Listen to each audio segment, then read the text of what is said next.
श्री सूर्य नारायण की जय।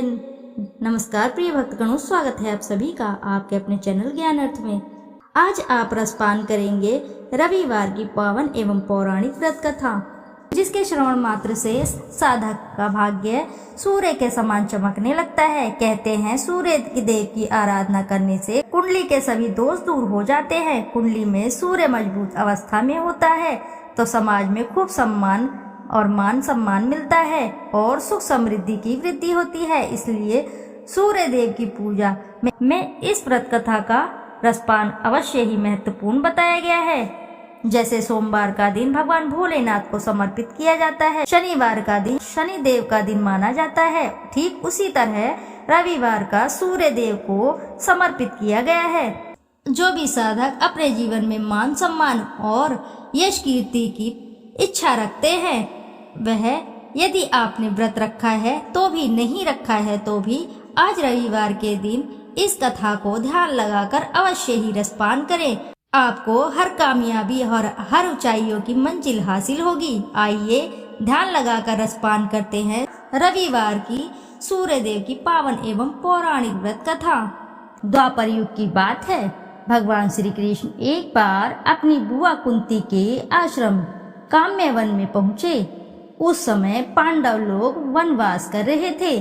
भगवान श्री कृष्ण ने कहा, बुआ जी, मैं तुम्हें वनवासी वेश में देखकर दुखी हो जाता हूँ। मुझे सदैव इस बात की चिंता लगी रहती है कि पता नहीं अब दुष्ट दुर्योधन का प्रहार तुम्हारे ऊपर हो जाए।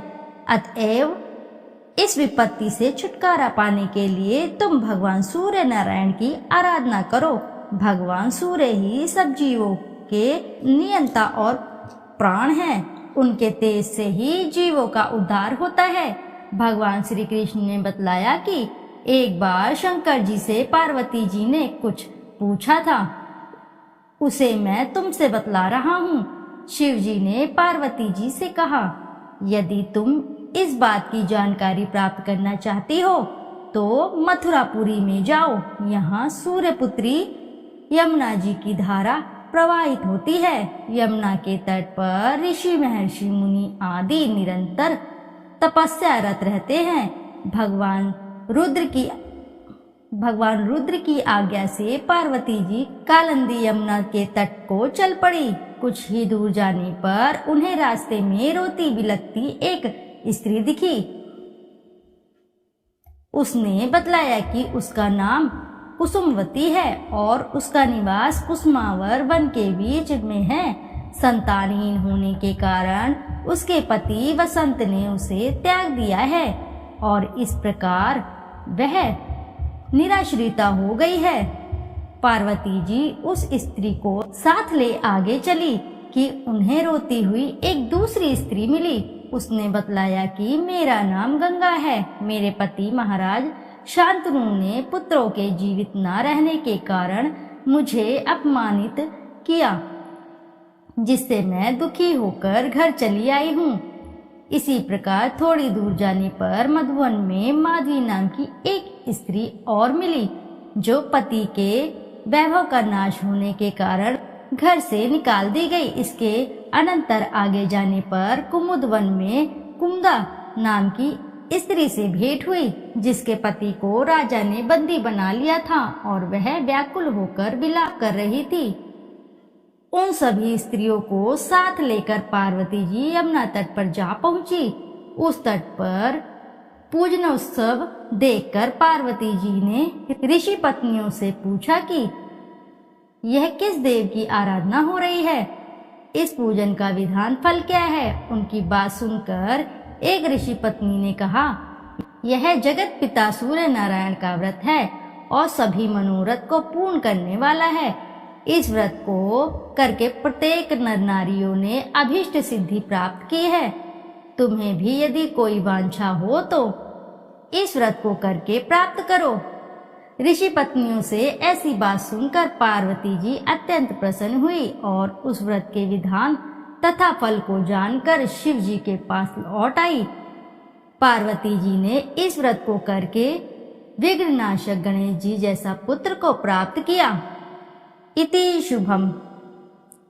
जोर से बोलिए प्रिय भक्तगणों, जय सूर्य नारायण भगवान की। प्राचीन काल में एक बुढ़िया रहती थी। वह नियमित रूप से रविवार का व्रत करती। रविवार के दिन सूर्योदय से पहले उठकर बुढ़िया स्नान आदि से निवृत्त होकर आंगन को गोबर से लीप कर स्वच्छ करती। उसके बाद सूर्य भगवान की पूजा करते हुए रविवार की व्रत कथा सुनकर भगवान सूर्य को भोग लगाकर दिन में एक समय भोजन करती। सूर्य भगवान की अनुकंपा से बुढ़िया को किसी प्रकार की चिंता व कष्ट नहीं था। धीरे धीरे उसका घर धन धान्य से भरता रहा। उस बुढ़िया को सुखी देखते हुए उसकी पड़ोसन उससे बुरी तरह जलने लगी। बुढ़िया ने कोई गाय नहीं पाल रखी थी, अतः वह अपनी पड़ोसन के आंगन में बंधी गाय का गोबर लेकर आती। पड़ोसन ने कुछ सोचकर अपनी गाय को घर के भीतर बांध दिया। रविवार को गोबर न मिलने से बुढ़िया अपना आंगन नहीं लीप सकी। आंगन न लीप पाने के कारण उस बुढ़िया ने सूर्य भगवान को भोग नहीं लगाया और उस दिन उसने स्वयं भी भोजन नहीं किया। सूर्यास्त होने पर बुढ़िया भूखी प्यासी सो गई। रात्रि में सूर्य भगवान ने उसे स्वप्न में दर्शन दिए और व्रत करने की तथा उन्हें भोग न लगाने का कारण पूछा। बुढ़िया ने बहुत ही करुण स्वर में पड़ोसन के द्वारा घर के अंदर गाय बांधने और गोबर न मिल पाने की बात कही। सूर्य भगवान ने अपनी अनन्य भक्त बुढ़िया की परेशानी का कारण जानकर उसके सब दुख दूर करते हुए कहा, हे माता, तुम प्रत्येक रविवार को मेरी पूजा और व्रत करती हो। मैं तुमसे अति प्रसन्न हूँ और मैं तुम्हें ऐसी गाय प्रदान करता हूँ जो तुम्हारे घर आंगन को धन्य धान्य से भर देगी, तुम्हारी सभी मनोकामनाएं पूरी करेगी। रविवार का व्रत करने वालों की मैं सभी इच्छाएं पूरी करता हूँ। मेरा व्रत करने व कथा सुनने से बांझ स्त्रियों को पुत्र की प्राप्ति होती है। स्वप्न में उस बुढ़िया को ऐसा वरदान देकर सूर्य भगवान अंतर्धान हो गए। प्रातःकाल सूर्योदय से पूर्व उस बुढ़िया की आंख खुली तो वह अपने घर के आंगन में सुंदर गाय और बछड़े को देखकर हैरान हो गई। गाय को आंगन में बांधकर उसने जल्दी से उसे चारा लाकर खिलाया। पड़ोसन ने उस बुढ़िया के आंगन में बंधी सुंदर गाय और बछड़े को देखा तो वह उससे और अधिक जलने लगी। तभी गाय ने सोने का गोबर किया। गोबर को देखते ही पड़ोसन की आंखें फट गई। पड़ोसन ने उस बुढ़िया को आसपास न पाकर तुरंत उस गोबर को उठाया और अपने घर ले गई तथा अपनी गाय का गोबर वहां रख आई।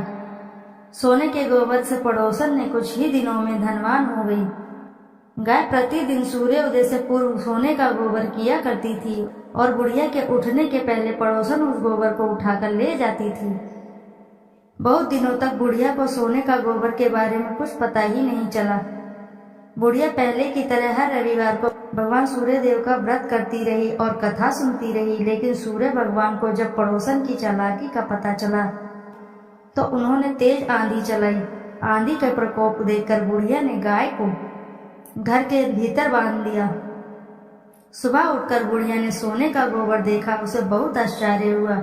उस दिन के बाद बुढ़िया गाय को घर के भीतर ही बांधने लगी। सोने के गोबर से बुढ़िया कुछ ही दिनों में बहुत धनी हो गई।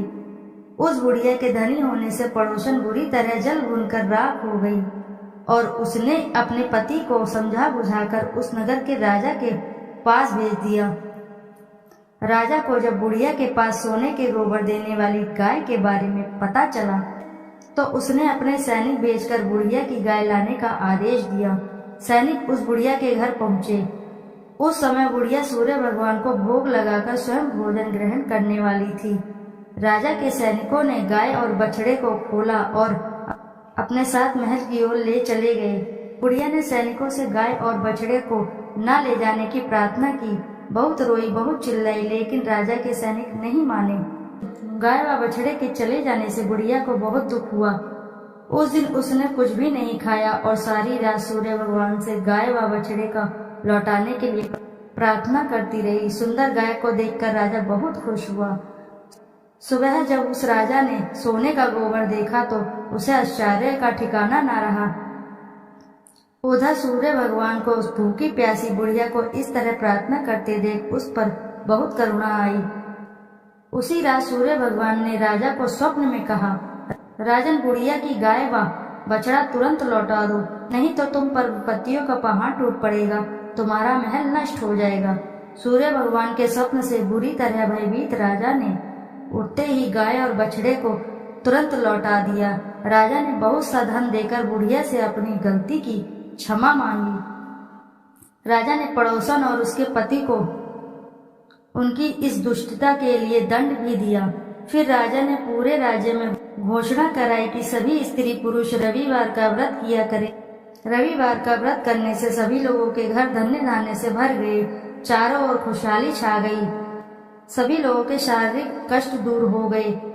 राज्य में सभी स्त्री पुरुष सुखी रहने लगे और सुखी जीवन यापन करने लगे। बोले सूर्य देव की जय। आइए अब करते हैं सूर्य चालीसा। दोहा।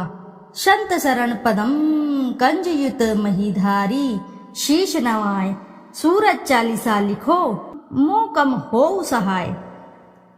जयति जयति सूर्य भवाना, तब महिमा श्रुति वेद बखाना। सब सुख खानी भगति तब स्वामी, प्रणतारती उर अंतरयामी। अद्भुत ज्योति कला छवि भारी, तीन लोक से शोभा न्यारी। युग सहस्त्र योजन परवासा, अतुल तेज बल अतुल प्रकाशा। कुंडल ललित हार गल राजे, शोभा निरकी मदन मन लाजे। श्वेत पदम अरु चक्रही धारे, सकल जीव को तुम रखवारे। उदय भय त्रिभुवन तम भागे, तजी निद्रा सब जीव ही जागे। नित्य कर्म सब लोगन करी, निज निज धर्म कर्म अनुसरहि।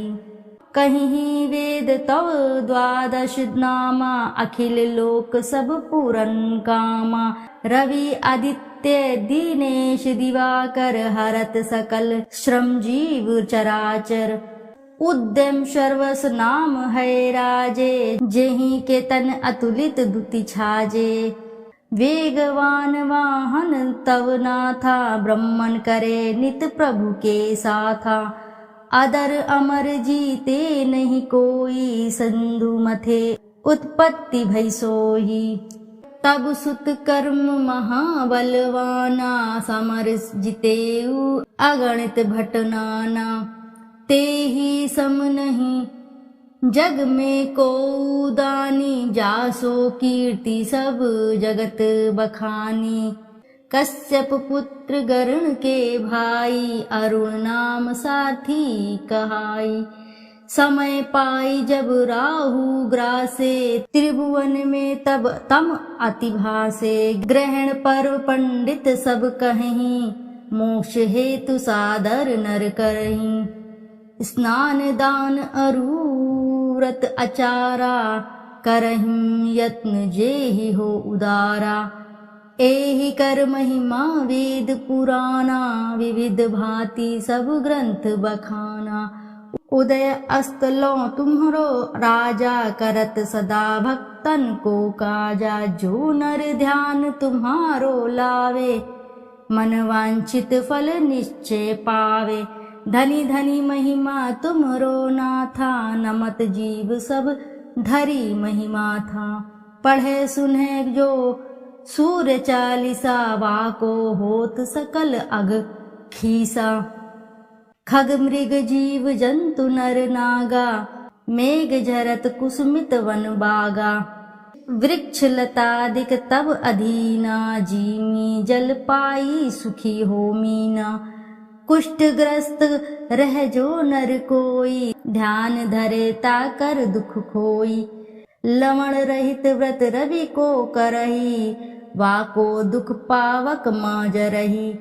भूमि शयन प्रभु पद चित लावे, वर्ष एक एहि भांति बितावे। पाठ करे नित सूर्य पुराना, करी पूजा धरे उर ध्याना। व्रत पूरा करी होम करावे, दान दे अरुण विप्र जिमावे। हवन भस्म मर्दे सब अंगा, ताको दुख निश्चय हो भंगा। मधु अमीश रवि दिन कर पाना, रोगी सात जन्म परमाना। जन्म जन्म महा धन दुख पावे राख नरक अंत में आवे। तैल मास मधु नारी जो त्यागहीं, वाको दुख व्याधि सब भागहीं।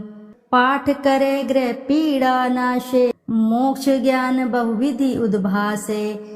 पूजन बंध्य करे जो कोई, पुत्रवती निश्चय सो होई। नेत्रहीन जो प्रभु चित लावहीं, दिव्य दृष्टि निश्चय सो पावहीं। विद्या धन बल जो नर चहहीं, सो सब भांति सकल सुख लयहीं। जो ये चरित सूर्य को गावे, अंत समय तब धाम सिधावे। श्रद्धा भक्ति धारी ही ये, पाठ करे मन लाए। सुख संपत्ति बहु भोग करी, सो तब धाम सिधाए। संत शरण को तनय हूँ, शिव दत्त मिश्र सुनाम। देवरिया मंडल बसूं, धाम मझौली ग्राम। सूर्य चालीसा रचेऊ, तुम्हारो है आधार। भाद्र मास की पूर्णिमा, करहूं कृपा दतार। प्रिय भक्तगणों, प्रेम से बोलिए जय सूर्य नारायण की। श्रोताओं, यदि आपको कथा अच्छी लगी है तो वीडियो जरूर लाइक करें, साथ ही चैनल को सब्सक्राइब करें और एक बार अपनी सच्ची श्रद्धा के साथ कमेंट बॉक्स में जरूर लिखें जय सूर्य भगवान की। फिर मिलते हैं आपसे ऐसी किसी नई कथा कहानी में। जब तक के लिए नमस्कार श्रोताओं।